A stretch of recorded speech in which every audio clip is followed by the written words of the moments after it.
The words weren't in the original play. Da Ponte penned them. But what makes it really exciting is what Mozart does. He brings us much closer to the subversive zeal of the original by couching these rather revolutionary words with an aristocratic minuet. So Figaro is having this imaginary conversation with his master when he's saying, I'm going to be in charge, not you. And the music surrounding it is of utter nobility. Il chitarrino le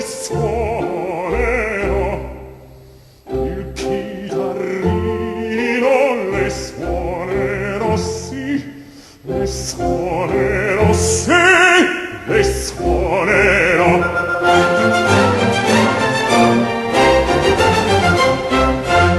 The Emperor allows that your Figaro should criticize his master. If that master should act as this Count does, seeking to seduce and corrupt another's betrothed. Well, His Excellency knows many in his own court who are looser than our Count. This piece will speak to them in a language they understand. And the poor Countess, oh, how she knows she's lost the love of her husband. She's not a helpless woman. Like you, she is strong and resourceful. Read on there.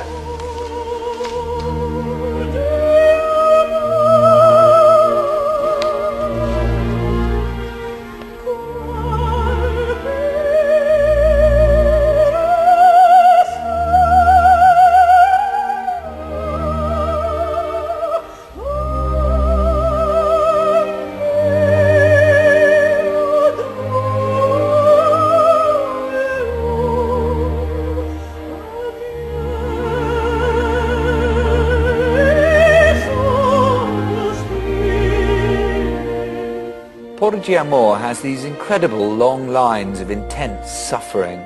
But, as the music shows you, this is not, repeat not, a woman lying down to take it. There's heroism here, and cunning as well. After all, you have to understand and believe that the Count chose her. The music has these great sort of swirls of harmony. It's in F major, which is a lovely open key, and it's deep and rich and burnished, like a good Bordeaux.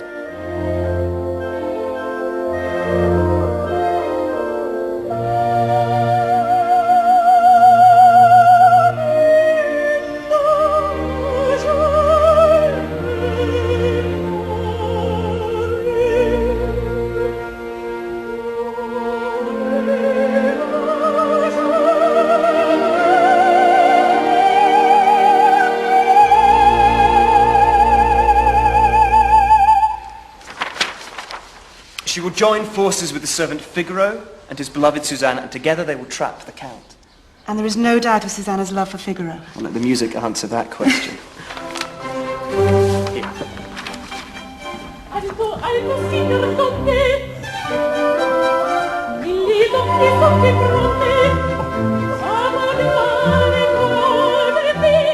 In The Marriage of Figaro, Mozart's genius for ensemble writing reaches its zenith with complex conversations that crisscross but never clash.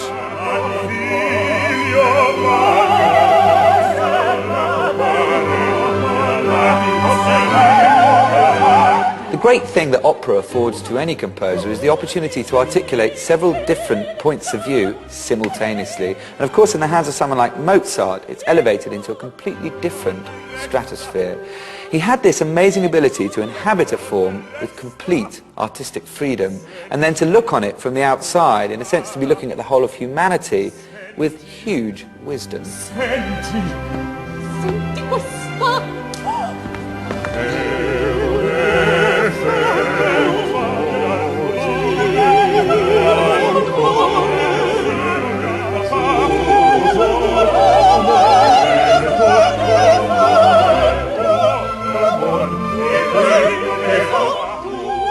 Our world is so full of hurt for women.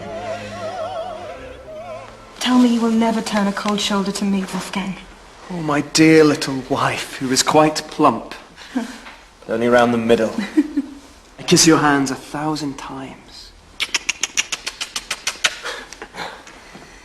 We did not marry to live a life of vexation and quarrel, but to live in peace and happiness.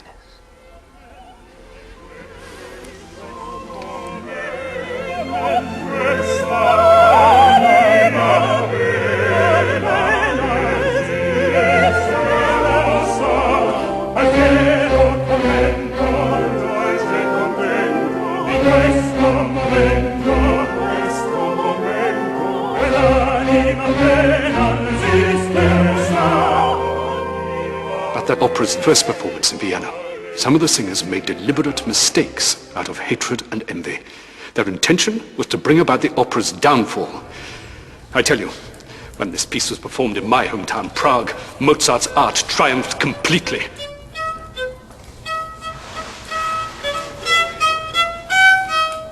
Will you dance with me? Well, another time then!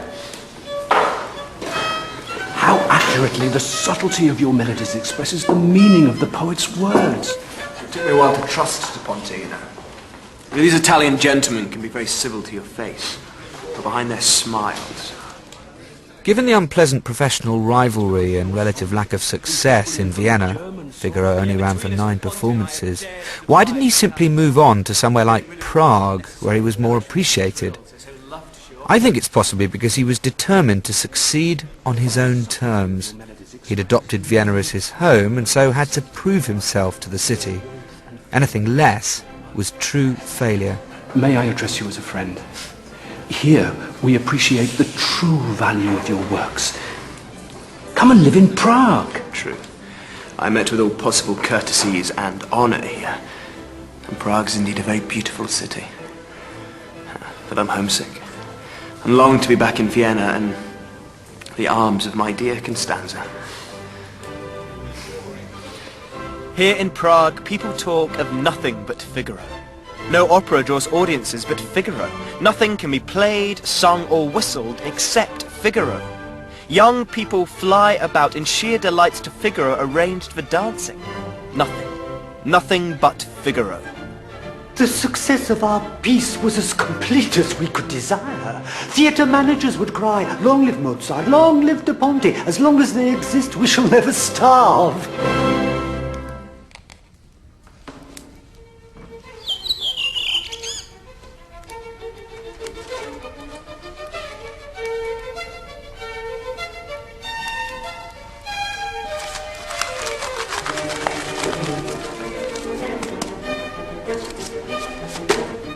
Coffee, Master. No time, Primus?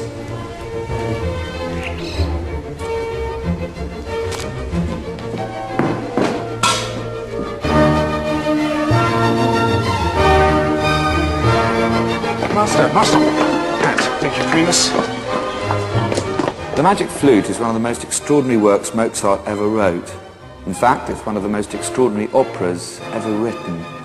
It represents the culmination of all Mozart's social and political beliefs, eloquently expressed through his music.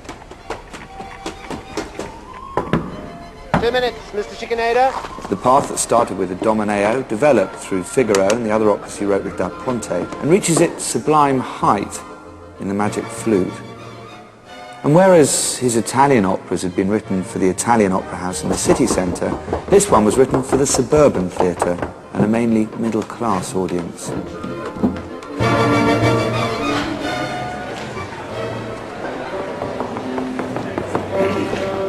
Ladies and